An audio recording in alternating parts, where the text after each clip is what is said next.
The motorsports world is where legends are made, the unthinkable happens, and barriers are broken. One man harnesses the power of an industry every week. This is the General Tire Down and Dirty Show, powered by Polaris RZR, with Jim Beaver. Welcome to the General Tire Down and Dirty Show, powered by Polaris RZR. Welcome to everybody tuning in, whether you're tuning in on Dan Patrick Radio, Sirius XM Channel 211, I guess American Forces Network, Sports Byline USA, or downanddirtyshow.com, Apple Podcasts, anywhere you listen to your shows.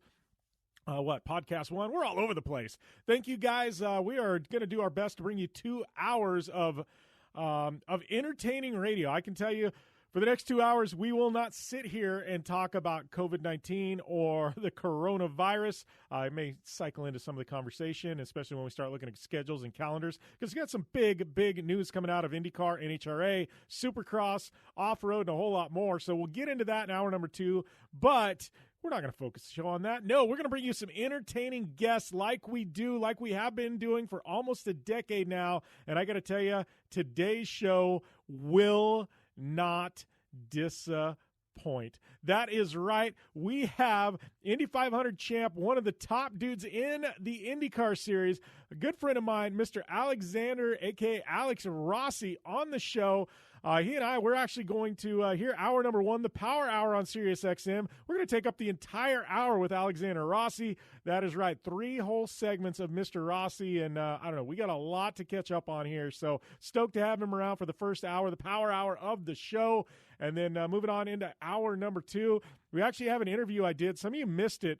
It was the start of the year. There was a whole lot going on, a lot of events. Dakar Rally just wrapped up. We caught up with my good friend, Toby Price. That is right, the man, the myth, the legend, Toby Price. We're going to re-air that interview that a lot of you missed on the show. I think you're really going to enjoy that one as well. Man, we got a lot to talk about, though. Motorsports, yeah, it's not happening right now. You know what is happening? iRacing and esports. That's right, sim racing blowing up, and I'm going to be talking about it. One, I've got my Jim Beaver esports team. We've been doing this thing for a year. Now it's like everybody has found it, and everybody is jumping into sim racing, and we're going to have all the details on all the races coming up, some of the big news storylines coming out of sim racing. Yeah, never thought we'd be going there full-time on the show. Probably going to happen at some point today. So big show today. Alexander Rossi, also got Toby Price, taking some fan questions. Hit me up at JimBeaver15 if you got any questions you'd like me to answer on the show. Would love to hear them. All right, we are going to take a short commercial break, and we'll be back with more here on the General Tire Down and Dirty Radio Show, powered by Polaris RZR. Whether you're looking for a tire that balances high performance responsiveness and traction in wet and light snow conditions, excellent handling and traction in wet and dry conditions, or a summer performance tire designed with the driving enthusiast in mind, General Tire has you covered. From the all-new G-Max RS to the Grabber ATX, no matter what you drive, General Tire will get you where you're going. Learn more at GeneralTire.com. General Tire, cruising with the Down and Dirty Radio Show since 2012.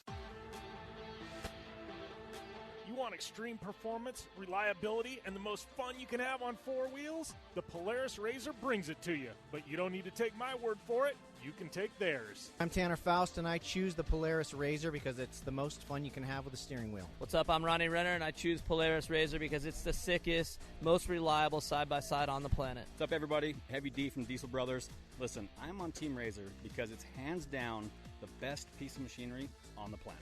I'm RJ Anderson, and I choose Polaris RZR because it's the most fun, most capable machine. Action sports stars, TV personalities, and some of the best race car drivers in the world all choose Polaris RZR because it's the ultimate combination of power, suspension, agility, and fun. Find out more information on the web at PolarisRZR.com or follow at Polaris RZR on Facebook, Instagram, and Twitter, and use the hashtag RZRLife to share your story.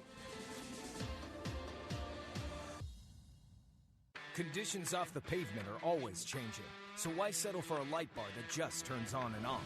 The Rigid Adapt is a revolutionary new light bar that will automatically select from 8 beam patterns that range from a widespread 90-degree flood to a 15-degree spot based on your vehicle's speed. Try that with your knockoff light bar.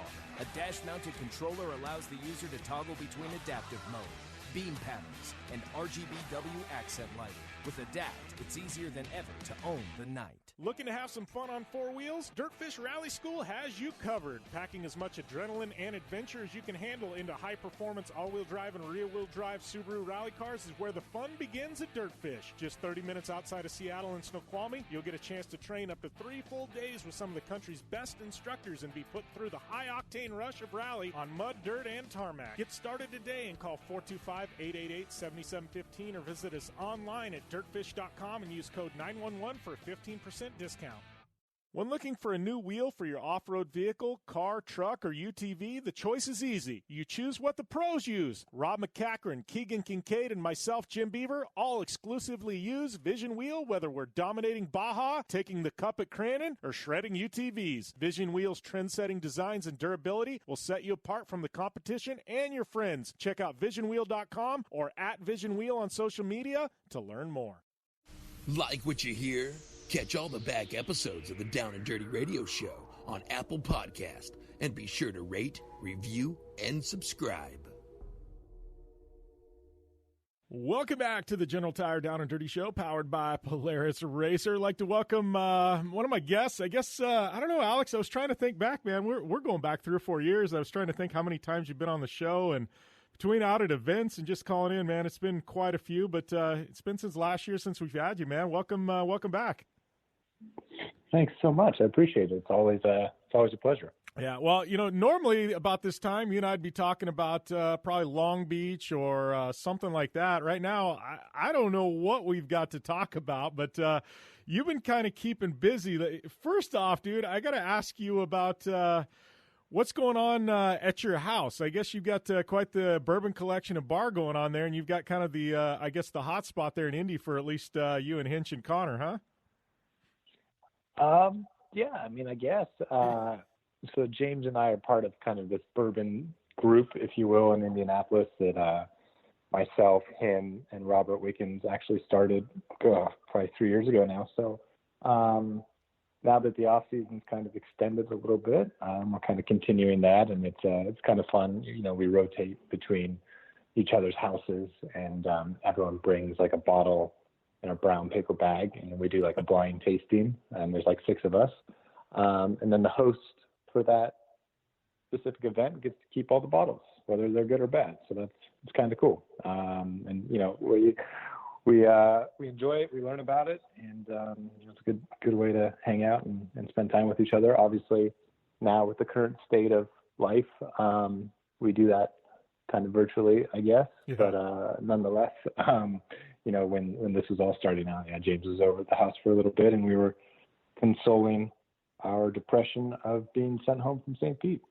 Yeah, that one had to have been a little bit weird for you guys, because I know across the board, motorsports events have been canceled, but St. Pete, I think, St. Pete and probably the Australian Grand Prix, I think those 2 events probably out of everything in motorsports hit the most hard because teams, drivers were actually on ground, like ready to go, and then it was like, the plug was pulled, which was the right decision. I just think it was, man, that had to have been brutal on you guys.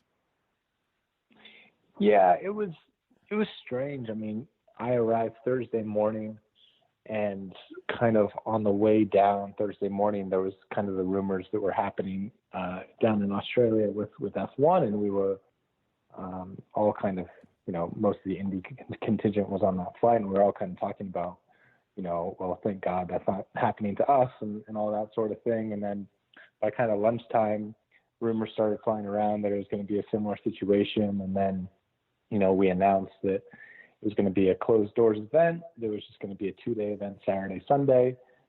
And, that was disappointing, obviously, because, we do this to put on a show in front of fans. But, we were happy that we were at least getting the first race underway after a really long IndyCar off season since September. And then kind of went through the whole process of getting medically screened on Friday, all the essential personnel, and kind of just planning your Friday as a Thursday and doing your normal prep stuff with your engineers and physically and mentally what you usually go through. And then right before lunch, it all kind of ended. So booked a flight home Friday night and got back, and then it was just kind of like, now what? And then obviously, it's all escalated kind of very quickly since then. And obviously it was the right decision based on the circumstances of the world. But, when you're in that moment, you're kind of thinking, is this really necessary? Are we making the right decision? There would have been an awesome opportunity for TV ratings if we're the only thing on TV. But, ultimately there was reasons far outside of our control for it happening. So, yeah, now everyone kind of is just in limbo waiting to see what happens next. Yeah. Well, and here's a question. I know I face this just with my off-road program and things like that. And we're lucky that we had like three, we had Parker, King of the Hammers, Mint 400, and then it was like all this hit right after the Mint. So we had like 3 big races in. So, a lot of our sponsors were already, they were getting value and things like that. But do you feel like you guys, with the pause on the season, a little bit unknown, obviously you've got some heavy financial partners with your program and things like that. I mean, are you guys in this kind of downtime, like, going, hey, how do we stay relevant? How do we bring media ROI to our partners? And obviously you're doing this interview, but I think a lot of guys are getting creative with social content, things like that. I mean, is there any of that going on with drivers and teams and things like that? Going, hey, how do we keep things going for our partners and team and stay out there but be safe at the same time? Right. I mean, it's definitely a quandary that everyone finds themselves in to varying degrees. Napa Auto Parts and AutoNation are very big corporations, and I think at this current time they've got bigger things to worry about than their IndyCar program. But nonetheless, we have an obligation to them to kind of try and give an ROI. So I think that's why you're seeing such a big uptick in kind of this e-sports, iRacing, virtual, whatever you want to call it, events that kind of debuted last weekend and the weekend before that. And it's something that I'm going to take part in. I honestly hate it, not because of the point of it, but just because I've never done it. I've never really enjoyed it before. And now it's kind of a thing where, you're kind of obliged to in some sense of the word. So, I've kind of procured a sim by stealing one from a buddy of mine in Indianapolis. George Steinbrenner was nice enough to say I could take his while he's out of the state for a while. And I'm going to try and, learn as much as I can. I've been spending a lot of hours on it, more than I'd like to admit, the past kind of 4 or 5 days to kind of get prepared for the IndyCar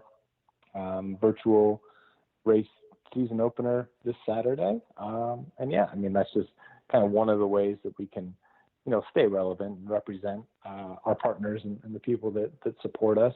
But then on top of that, there's definitely a social media element of it that's, a big power player these days, especially with the current climate of things. And I'm trying to figure out where my place is in that and come up with some ideas of video series and stuff to kind of just give people an insight into what I'm doing and how I'm dealing with it all. Yeah. Well, and going back to the iRacing thing, it's funny because you and I almost have the exact same stance on sim racing, and I'm a big fan of I've got an esports team and we're franchised in eNASCAR, and so I've been involved for a year, but I actually don't personally own a sim, and it's been purposely because I've been behind the wheel and I've been horrible, and it's like some of these guys that dedicate their time to the sim are phenomenal, and I'm like, I can drive a real world race car, but for me, there is a lot that is the same, but then there's some that's different, and it's like the few times I've been in a sim, I haven't been good. So I haven't gone down that route, but even now I'm looking at, I've got this team, I've got all these phenomenal drivers signed to my program, and it's like, man, maybe I do need to order a sim and get involved here. But it's like, I guess for me, it's like, I feel like I'm starting from ground zero, and it's like, there's all these guys with these years of experience built up, and I feel like I'm going to be like a sitting duck out there, when I do it, No, that's the thing. And that's my kind of biggest pet grievance with it, if you will. It's just the fact that, so a lot of people are like, well, you're on sims all the time, kind of before race weekends and everything. And it's like, well, there's a very big difference between an actual purpose-built kind of $5 million simulator that's built by a manufacturer that has a full-time team of people working on it, where a tire model and the actual vehicle dynamics are modeled properly, to iRacing, which is a big step above a Forza Gran Turismo, but is still in a way a game. It is a racing simulator. You have to have some knowledge of technique of how to drive the car, but because there's a level of kind of virtualness to it, in the sense that iRacing still is trying to appeal to, a race fan who doesn't have any racing experience, that kind of wants to get a glimpse of what it's like. There's an element of fakeness to it, and that fakeness actually is